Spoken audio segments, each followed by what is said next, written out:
महात्मा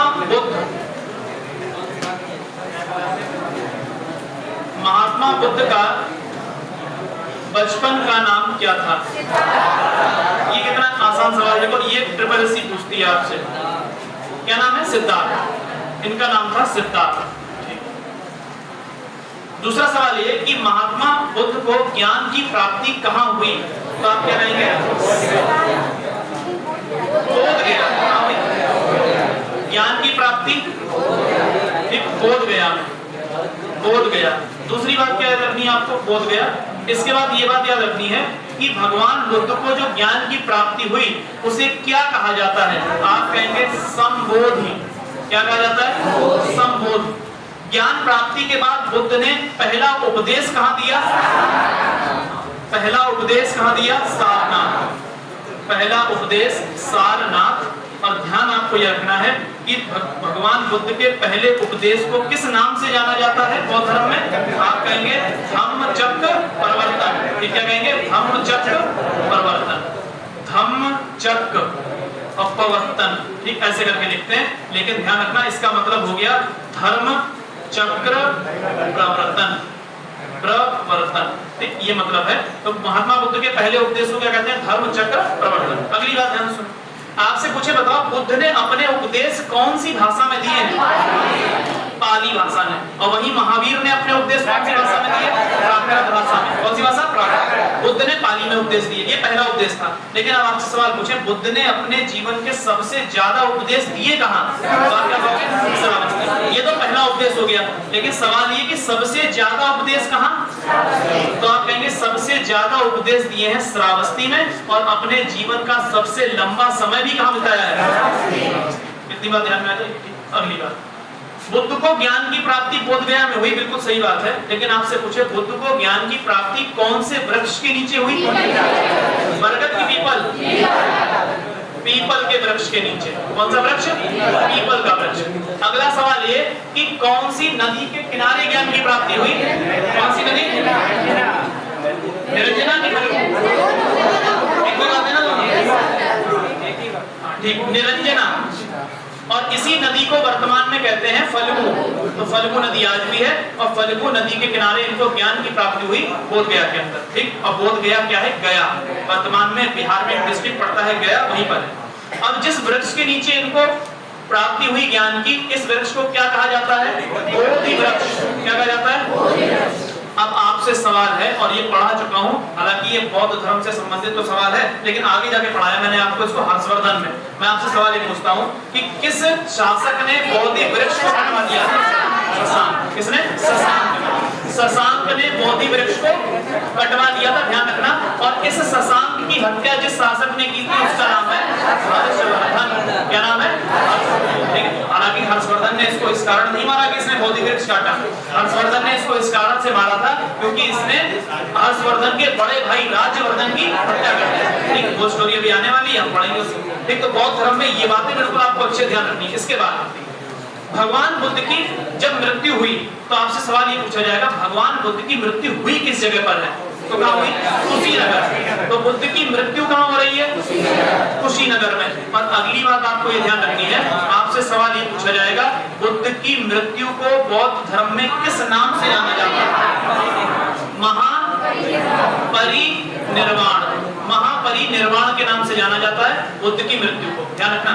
अब बौद्ध धर्म में कोई भी व्यक्ति मरे, कोई भी संत उनका मरे, कोई भी साधु, कोई भी भिक्षुक मरेगा, उस घटना को महापरिनिर्वाण नहीं कहा जाएगा, उस घटना को परिनिर्वाण कहा जाएगा। क्या कहा जाएगा? जैसे मैं आपको उदाहरण दूं, दलाई लामा। इस समय बौद्धों के सबसे बड़े गुरु कौन है? दलाई लामा। एक दलाई लामा। दलाई लामा की अगर मृत्यु हुई तो उस घटना को कहेंगे कि दलाई लामा का परिनिर्वाण हो गया। क्या हो गया? लेकिन महापरिनिर्वाण नहीं। महापरिनिर्वाण शब्द केवल और केवल किसके लिए इस्तेमाल किया गया है? बुद्ध के लिए। बुद्ध के अलावा ये शब्द किसी के लिए इस्तेमाल नहीं होगा, सिर्फ बुद्ध के लिए। और दलाई लामा मर गए तो परिनिर्वाण, और कोई महान बौद्ध संत मर गया तो परिनिर्वाण। ठीक, दूसरा एक शब्द आता है यही, ये तो परिनिर्वाण हो गया।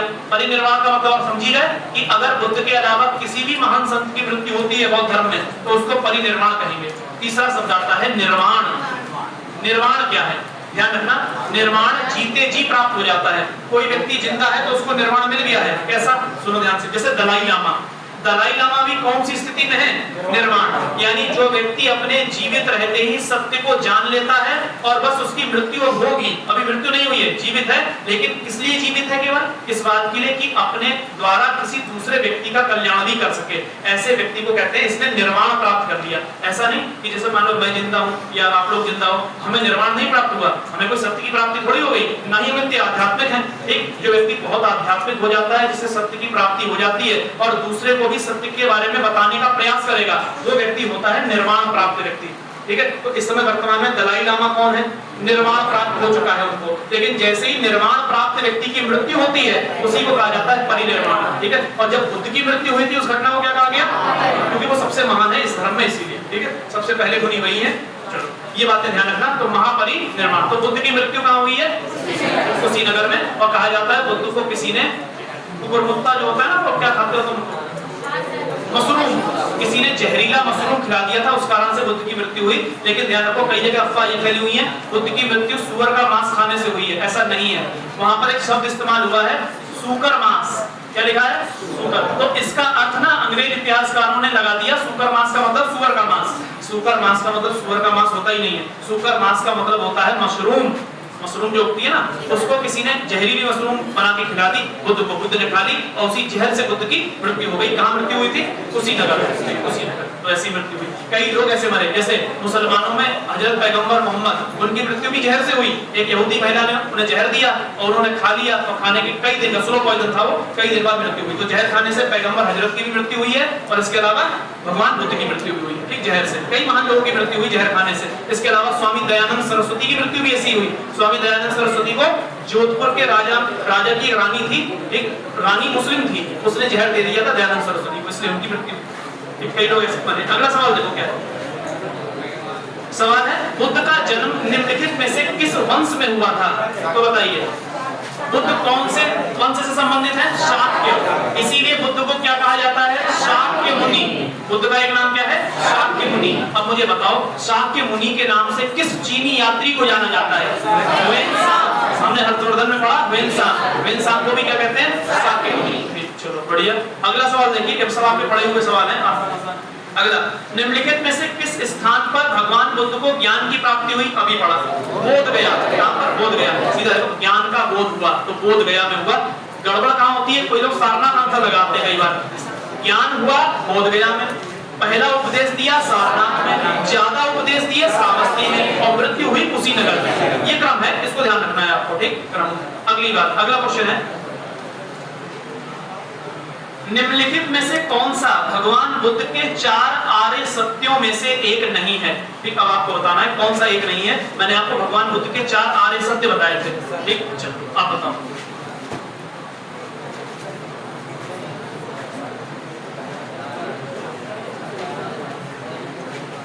चार आर्य सत्य।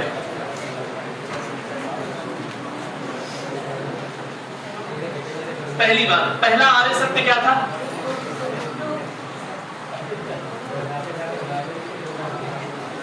चार आर्य सत्य। पहला दुख, यानी संसार दुखों से भरा हुआ। तो पहला ऑप्शन यही दिया। पहला ऑप्शन दुख नहीं दिया है, पहला ऑप्शन उसमें दिया है संसार दुखों से भरा हुआ है। बताओ है नहीं? सही। कौन सा नहीं है पूछा उसने। ठीक, दूसरा, दूसरा क्या है? दुख समुदाय, दुख का कारण है। ठीक, क्या है कारण? इच्छा। तो दूसरा ऑप्शन यही दिया हुआ है, बिल्कुल सही है। तीसरा दुख निरोध, दुख को समाप्त किया जा सकता है, लेकिन कैसे? अपनी इच्छाओं को समाप्त करके। इच्छा जब तक है तो दुख हो गई। ठीक, चलो। चौथा है दुख निरोध गामिनी प्रतिपदा। ये नहीं है? मैंने अभी आपको ऑप्शन नहीं बताया, मैं तो आपको बस अभी 4 आर्य सत्य बता रहा हूँ। संसार दुखों से भरा हुआ है, इसका मतलब ये। बुद्ध कम बोलते थे लेकिन बड़ी बातें बोलते थे, उसका मतलब निकालना पड़ता है। दुख, संसार दुखों से भरा हुआ है, सब जगह दुखी दुख है। दूसरा दुख समुदाय, यानी दुख का कारण है, और कारण क्या है? इच्छा। दुख निरोध, दुख को समाप्त किया जा सकता है, कैसे? इच्छाओं को समाप्त करके। और और फिर यहाँ कहा दुख निरोध गामिनी प्रतिपदा, दुख यानी इच्छा को समाप्त करने के लिए अष्टांगिक मार्गों पर चलना होगा। कौन से मार्ग पर? अब बुद्ध के कौन से मार्ग आ जाते हैं? अष्टांगिक मार्ग। तो देखो ऑप्शन क्या क्या है, एक बार ऑप्शन सुनो, आप बता रहे हिंदी में ऑप्शन सारे।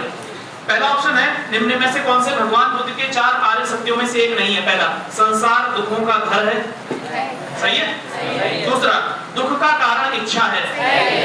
तीसरा, यदि इच्छाओं की पूर्ति नहीं होती है तो दुखों से बचा जा सकता है। ये गलत है। जो कह क्या रहा है, यदि इच्छाओं की पूर्ति नहीं होती है तो दुख से बचा जा सकता है, बचा जा सकता है। अगर इच्छाओं की पूर्ति नहीं होती है तो दुख और होता है।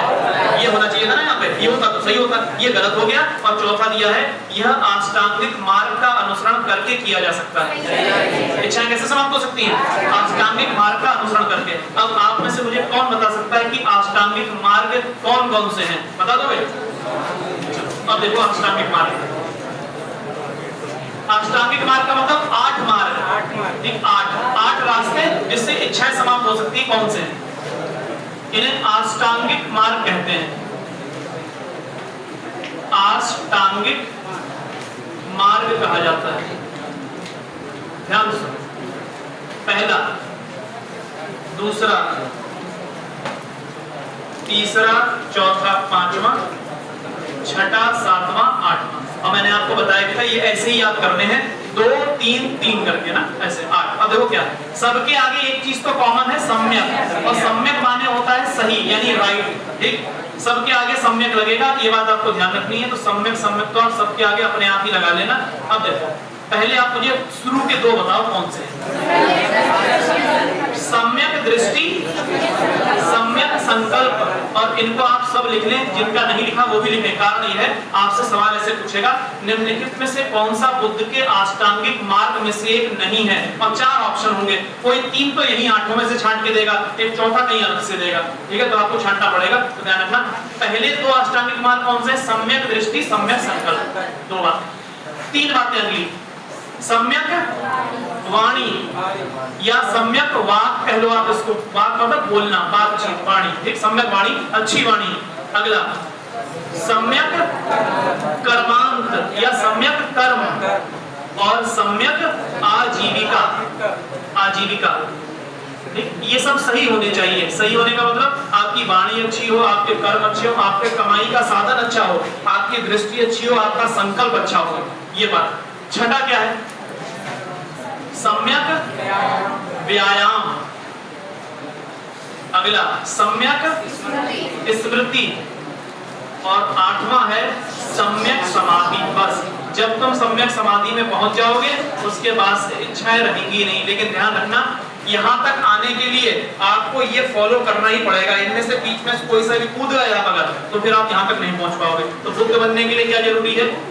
यहाँ तक पहुंचना और सबके सबका पालन करना। सम्यक दृष्टि, सम्यक संकल्प 2, सम्यक वाणी, सम्यक कर्म, सम्यक आजीविका, सम्यक व्यायाम, स्मृति, समाधि। आपको 4 ऑप्शन में जो जो दिख जाएगा वो सही है, और जो नहीं दिखा वो क्या हो जाएगा? गलत, ठीक। अब यहीं पे एक बात और देख लो, आपसे एक सवाल और पूछेगा, बौद्ध धर्म के त्रिरत्न बताइए। बौद्ध धर्म के त्रिरत्न, तो आप कहेंगे बौद्ध धर्म के त्रिरत्न हैं बुद्ध, धम्म, संघ। बुद्ध, धम्म और संघ, ये बौद्ध धर्म के त्रिरत्न हैं, ये ध्यान रखना है। अगला सवाल, भगवान बुद्ध के सबसे प्रिय शिष्य का नाम क्या था? आनंद। क्या नाम था? आनंद। ये इनका प्रिय शिष्य था, और इतना प्रिय था कि इसके कहने पर भगवान बुद्ध ने संघ में महिलाओं का प्रवेश अनुमति दे दी। जैसे बुद्ध ये चाहते थे कि जो संघ बनेगा, ये त्रिरत्न है, इसमें खुद बुद्ध है एक उनका धर्म है, और उसके बाद एक संघ है।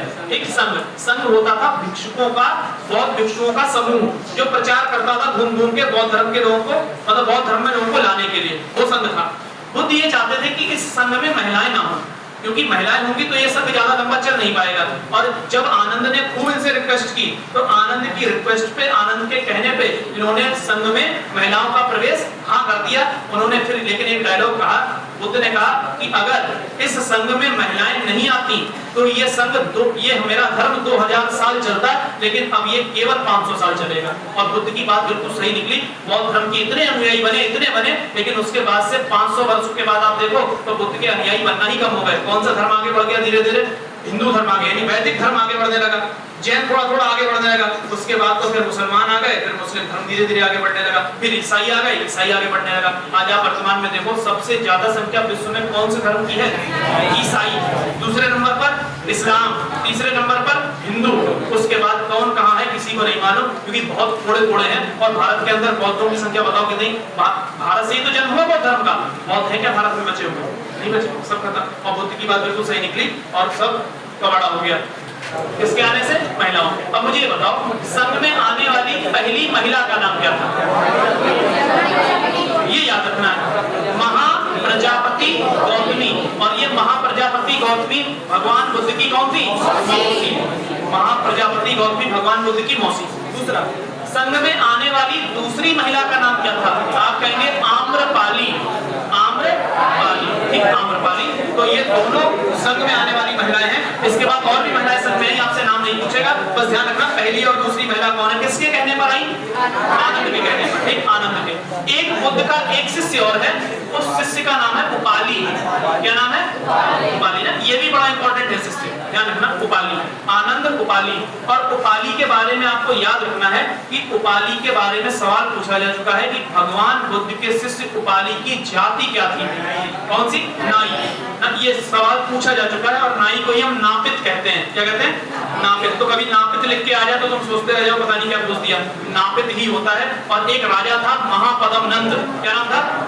नंद वंश का संस्थापक महापदम नंद। और महापदम नंद को भी कहा जाता था नापित कुमार। क्या कहा जाता था? नापित। ये पूछा हुआ सवाल है, यूपी SSS ने पूछा है कि नापित कुमार के नाम से कौन से शासक को जानते हैं? तो आप कहेंगे महापदम नंद, नंद वंश का संस्थापक, ठीक। और नंद वंश का अंतिम राजा घनानंद, क्या नाम था? घनानंद। इसको किसने मार दिया?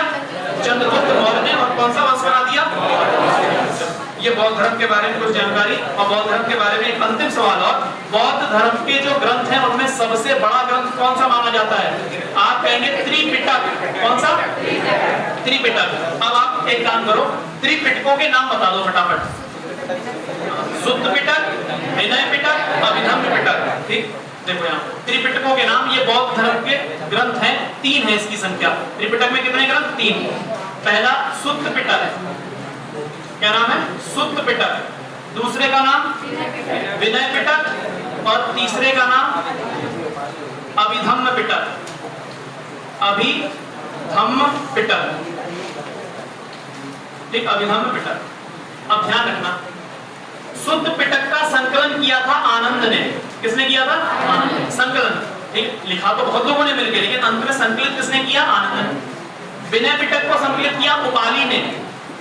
और अभिधम्म पिटक को संकलित किसने किया? मोगली पुत्र तिस्य ने। किसने? मोगली पुत्र तिस्य। मोगली पुत्र तिस्य ने। ये है, ये ग्रंथ हैं और इनको संकलन करने वाले लोग हैं, ये है, ठीक है। ये इस तरह से आपका बौद्ध धर्म हुआ। बौद्ध धर्म में इतनी बातें आपके लिए जानना जरूरी है। इससे पहले हम पिछले वीडियो में बौद्ध धर्म की 4 संगतियां देख चुके हैं, ठीक है। आप उस वीडियो में इसको देख सकते हैं दोबारा से, हम इसलिए यहाँ पे नहीं लिखेंगे क्योंकि टाइम हमारे पास कम है।